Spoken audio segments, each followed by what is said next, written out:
Rolling that shot. Perfect.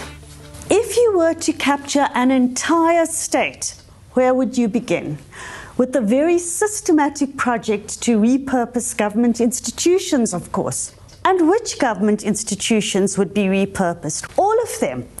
But this story, the one you're hearing today, is the story about the grandest corruption at the highest level for the longest time. And sadly, the consequences of this theft will still be felt for many years to come. Let me refresh your memories. State capture is much more than just corruption. It sets out to repurpose key constitutional functions in order to create and maintain what is referred to as a shadow state. Some pretty bad people decided to go for the heartbeat of the country, infiltrating and inflaming the arteries, causing a slow and silent death. They did this without anyone noticing, until the country was immobilized, gasping on its knees. This is the story of Transnet. If you hear railway lines nowadays, you immediately think of decay. But decay starts somewhere, somehow, with someone stealing billions of rands by dishing out top ministry positions to corrupt or at the very least inept individuals, and then cultivating fear and mistrust through the establishment of shadow institutions and lines of accountability. My name is Sabelo Skiti. I'm an investigative journalist. We could tell from a very long time that this was coming. So if you look at the 1064 project at Transnet, the trains were only meant to be delivered in 2018, but the people who were blowing the whistle inside were already saying to us that, guys, you've got a massive problem here. This thing is not going to be done, but it's coming at probably the biggest cost that Transnet has ever had to pay, in democratic South Africa. For us, the signs were always the erosion of accountability, the erosion of process, the erosion of all of these frameworks that we put in to safeguard governance. Though many South Africans think this has developed in the last few decades, South Africa's history with the shadows is much older. 1890. The then Prime Minister of the Cape Colony, Mr. Cecil John Rhodes, appointed political ally Sir James Sivright as his Minister of Transport. Without putting the railway catering contract out to public tender, he gave it to his old friend, Mr. James Logan. Mr. Logan started off as a porter at Cape Town Station, and he ended up virtually owning the entire railway catering system. In the end, when the scandal hit the papers, Mr. Rhodes asked the entire cabinet to resign. He accepted their resignations and then promptly reappointed them all, albeit minus Sir Sivright. South Africa underwent significant hardship after this. The South African War, the First World War, the Spanish flu, the Great Depression, a Second World War. Oh yes, and along the way, some drought. By 1960, the country was mostly restored, and to prove it, we boasted the 5th largest railway system in the world, carrying miners all over the country in service of apartheid South Africa. Transnet, the 2nd largest state-owned enterprise in South Africa, was established in 1990 and underwent big changes with the dawn of democracy. Under the leadership of Mr. Mac Maharaj, the Department of Transport embarked on a project to review and revisit transport policy, formulating new policy where necessary to adjust to the changed environment. The key constitutional function was put out in a statement. To provide safe, reliable, effective, efficient, and fully integrated transport operations and infrastructure which will best meet the needs of freight and passenger customers at improving levels of service and cost in a fashion which supports government strategies for economic and social development, whilst being environmentally and economically sustainable. With state-owned enterprises being restructured in this time, Transnet was the hub of freight transport, ports and pipelines. With a country so rich in minerals and boasting an ever-growing agricultural industry. One of the main priorities this SOE had was to make sure goods got to consumers, not only to local consumers, but to ensure our goods travelled over borders far up north and were exported from ports. 30 years later, and this system is so hollowed out that the infrastructure ceases to function. The consequences are quite clear. The corridor of Africa, with hundreds of trucks carrying goods on the N3 between harbours and borders. The road surfaces are destroyed. Accidents happen daily, and these trucks have become the target of hijackers, looters, and arsonists. This is when the decay finally hits home.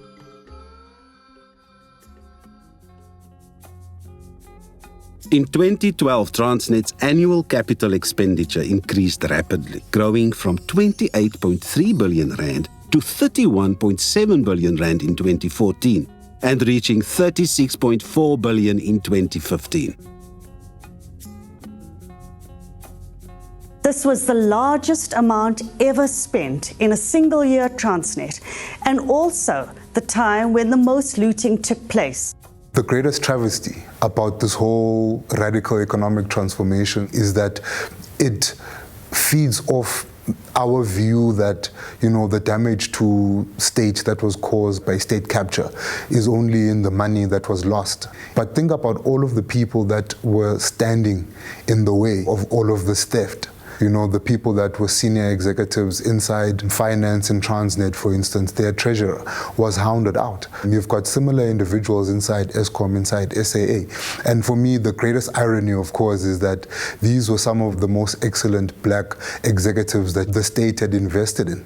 These were people that even during the days of the struggle, the ANC had pinpointed these people and taken them to some of the best schools in the world. They came back to become the backbone of this new transformed public service. Within a short space of time, the capturers had basically hounded all of these people out because these were men and women of integrity. How did so many people get to be on the right side of wrong? Capital expenditure was meant for property upgrades, technology and equipment, but rather it became another governmental failure or feast, taking procurement for development internally. And it's not like there haven't been other cautionary tales. Remember the arms deal? Finding evidence is easy in a story that doesn't just have a smoking gun, but a smoking cannon. A 9 billion rand kickback just on a train deal, let alone the other payoffs and maladministration. With money being funneled to Dubai, the UAE and China. Deals with companies like Trillion, SAP, Liber and Neotel, to name a few, cost this SOE billions of rands and in fact are still costing South Africans billions of rands. These individuals outside of Transnet are the ones that are actually running the show. They had the key man, the chief financial officer, Anoj Singh, who is a chartered accountant. His role as a chartered accountant in an organization is to actually advise the board and the rest of the executives on the financial risk and the financial impact of investments of this nature. So if you want to cheat the system in that way, he's the perfect person to do it. And of course, we know now through various investigations that he got rewarded handsomely for doing that. What we then discover in terms of the investigation, looking at the outside individuals, Salim Essa, one of his companies called Tekesta, was registered in Asia, actually went as far as picking up about 6 billion rand in kickbacks. I call it kickbacks because these guys had no value at all that they added here. And of course, we now know that Tekesta was nothing more than a Gupta front. So it was all this elaborate scheme that they put in place to literally take out money from the fiscus for adding no value to the process at all. That was the height of capture as we know it. So where do we start? In 2009, the then Minister of Public Enterprises, Barbara Hogan, was given orders by former President Jacob Zuma to appoint Mr. Siyabonga Gama as CEO of Transnet. Minister Hogan did not want to appoint Mr. Gama. He had several disreputable allegations against him at the time. Being fired as CEO of TFR for fraudulently awarding a security service contract to another government minister, Mr. Siphiwe Nyanda. Minister Hogan was convinced that the man for the job was Mr. Sipho Maseko. Former President Zuma, however, insisted on waiting until Mr. Gama's disciplinary hearings were concluded. Minister Hogan was flabbergasted by this, and upon asking whether a president could interfere with the appointment of a CEO, public feedback was a definite no. Regardless of this, Minister Hogan was fired by former President Zuma. And Mr. Siyabonga Gama, well, he went on to become CEO of Transnet. Replacing Barbara Hogan as Minister of Public Enterprises enters the slick and fashionable Mr. Malusi Gigaba, young, ambitious and politically savvy. Mr. Gigaba made several changes to boards of Transnet, Eskom and Denel after being appointed. Together with these boards, they appointed Mr. Brian Molefe as CEO of Transnet. From this move, many sinister developments sprouted. Let's choose just one to refresh your memory about this dark time. The train robbery, the famous locomotive heist.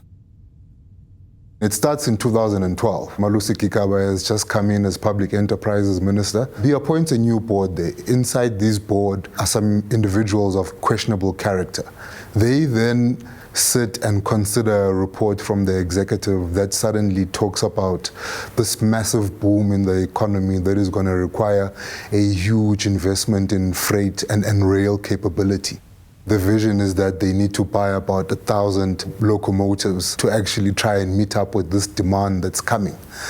Except when this proposition then makes it to the board, it's a 39 billion rand proposition. The board then accepts it without going through all of the due diligence. And then what happens is that when the work is started, the same executives come back and say that we now need to increase this whole thing by 16 billion rand. Again, no one on the board actually sits and says, but 16 billion rand is a hell of a lot of money. McKinsey played that role in terms of determining a need that really wasn't there at the time in the economy or in Transnet. But what we know upon investigating is that it reveals very serious worries about the relationships between the executives in these consulting firms. The stuff that's being done internally inside Transnet, the experts, the accountants, that do internal audit, are now not picking up what they ought to be picking up, not because it's being hidden from them, but because they are also part of these rules. One of the biggest problems we've got in South Africa is that you had a lot of audit firms have these consultancy. You would have seen quite recently KPMG announcing that for companies that they are doing auditing services for, they won't give out any other management services because that's where the conflict is created and that's where these things get hidden. Remember, accountants are held to a higher standard because of the work and the sort of character that the profession presents itself as. But what we've come to discover is that they're as fallible as the next person. Without the hard work of investigative journalists and platforms like Amabungane and Scorpio, it is likely that South Africans would not know the true extent of Transnet's shadow story. In 2020, the new CEO, Ms. Portia Derby, was appointed with a clear instruction to rebuild and reinforce good governance at Transnet, which includes reviewing systems of the SOE itself and to again fulfill its true mandate, to be in service of the people of this country. So what went wrong? Was it undue influence being brought to bear by those in power? Was it the complicity of the private sector? Was it the self-interest of those in charge driving these decisions? Where was the breakdown in the levels of governance guarded by auditors, the board, accountants, and other guardians of governance? Could we have avoided some of these scandals? And what are we doing to drive change and not be part of a failed system? We need to get to a place where we realize that everything that we do is in service of South Africa. We've all seen what this malfeasance and corruption has done to South Africa. It's time that we sit back and we take stock and we ask ourselves, how do we contribute? It affects me when the public no longer believes what I'm trying to tell them. And I feel that some of the things I'm trying to tell them are very important. SAICA is proud to commit to a future of integrity and the fight against corruption. If it takes a politician to steal a country and an accountant to make it legitimate, as accountants we choose to be held accountable. We have to reinstill a sense of purpose along with building a capable state and regenerate the trust in our processes that will allow us to be part of change.